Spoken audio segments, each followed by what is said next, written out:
કુવારા ગામની શાળાને તાળાબંધી કરાઈ છે। શાળામાં શિક્ષકો પૂરતા ન હોવાથી ગ્રામજનોએ એકઠા થઈ શાળાને તાળાબંધી કરી હતી। મોટી સંખ્યામાં ગામના લોકો ભેગા થઈ સરકાર સામે ઉગ્ર સૂત્રોચ્ચાર કર્યા। શાળામાં શિક્ષકોનું પ્રમાણ વધારવા ગ્રામજનોની માંગ છે।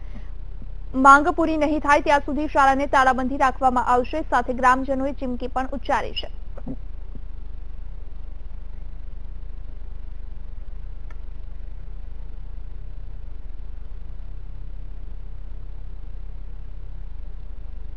વધુ માહિતી સાથે સંવાદદાતા પરેશ પઢિયાર અમારી સાથે ફોન લાઈન પર જોડાઈ ગયા છે।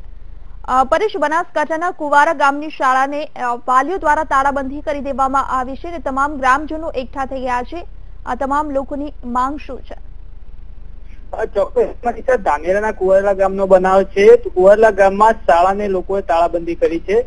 ખાસ કરીને ખાસા ટાઈમથી શિક્ષકો 1-2 શિક્ષકોથી શાળા ચાલે છે। 1 થી 7 ધોરણ હોવા છતાં શિક્ષકોથી બાળકો ભણતા હોય છે, જેના કારણે આજે વાલીઓએ રોષે ભરાયા હતા અને વધુ શિક્ષકોની વારંવાર માંગ કરવા છતાં શિક્ષકો ના મૂકવાના કારણે આજે રોષે ભરાયા વાલીઓએ શાળાને તાળાબંધી કરી છે અને તેમનું કહેવું છે જ્યાં સુધી શિક્ષકોની ઘટ પૂરી નહીં થાય ત્યાં સુધી તાળાબંધી રાખશું અને ઉગ્ર આંદોલન કરશું। જી બિલકુલ પરેશ, આભાર આપનો માહિતી માટે।